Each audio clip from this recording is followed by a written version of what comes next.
रहीम की रक्षा। लेखक श्री गुरु प्रसाद। रहीम खान खाना मुसलमान होने पर भी श्री कृष्ण के अनन्य भक्त थे। एक बार दिल्ली के बादशाह की आज्ञा से उन्होंने दक्षिण भारत के एक हिंदू राजा पर चढ़ाई की। घोर युद्ध हुआ तथा अंत में रहीम खान खाना की विजय हुई।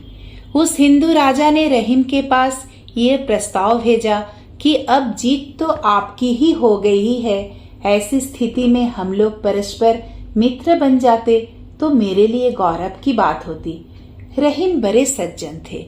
उन्होंने राजा का प्रस्ताव स्वीकार कर लिया, क्योंकि किसी को भी नीचा दिखाना उन्हें अच्छा नहीं लगता था। दूसरे दिन राजा ने रहीम से ये प्रार्थना की कि आप यहाँ से जाने के पूर्व मेरे घर भोजन करें।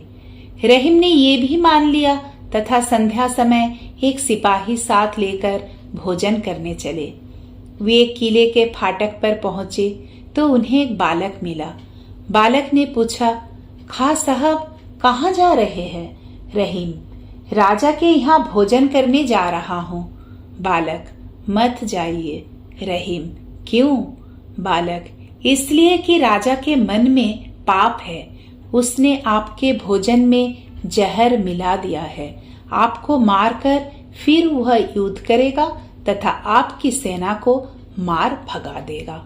रहीम, पर मैं तो वचन दे चुका हूँ कि भोजन करूंगा। बालक, वचन तोड़ दीजिए।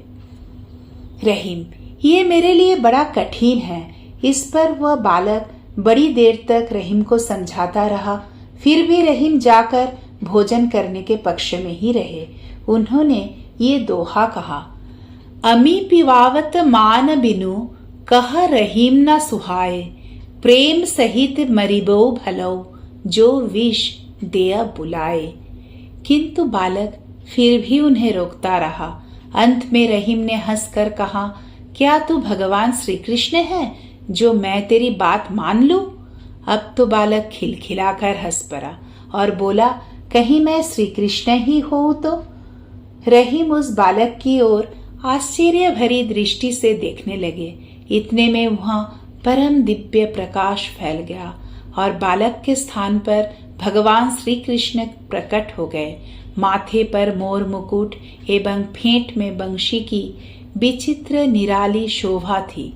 रहीम उनके चरणों पर गिर पड़े। भगवान बोले, अब तो नहीं जाओगे ना? रहीम, जैसे प्रभु की आज्ञा। भगवान अंतर्धान हो गए और रहीम वहीं से लौट पड़े। आकर उसी समय उन्होंने किले पर चढ़ाई कर दी। एक पहर के अंदर उन्होंने राजा को बंदी बना लिया। बंदी वेश में राजा रहीम के पास आया तो रहीम ने पूछा, क्यों राजा साहब, मित्र को भी जहर दिया जाता है? राजा ने सिर नीचा कर लिया, पर उसे अत्यंत आश्चर्य था कि रहीम जान कैसे गए, क्योंकि उसके अतिरिक्त और किसी को भी इस बात का पता नहीं था। उसने हाथ जोड़ पूछा, रहीम, मैं जानता हूँ कि मुझे मृत्यु दंड मिलेगा, पर मृत्यु से पहले कृपया यह बताए कि आप यह भेद जान कैसे गए? रहीम ने कहा, मैं अपने मित्र की हत्या नहीं करूंगा। आपको मृत्यु दंड नहीं मिलेगा, पर वो बात मैं नहीं बताना चाहता। राजा ने पृथ्वी पर सिर रखकर कहा, मुझे प्राणों की भीख ना देकर केवल उसी बात को बता देने की भीख दे दे। रहीम बोले, अच्छी बात है, तो सुनिए। मेरे एवं आपके प्रभु श्री कृष्ण ने यह बात बताई है। राजा फुट फुट कर रोने लगा। रहीम ने उसकी हथकड़ी बेड़ी खोल दी और उसे हृदय से लगा लिया। दोनों उस दिन से सच्चे मित्र बन गए। जाको रखे सैया, मार सके ना कोई, बार ना बाका कर सके, जो जग बैरी होए। जय श्री राम कृष्ण।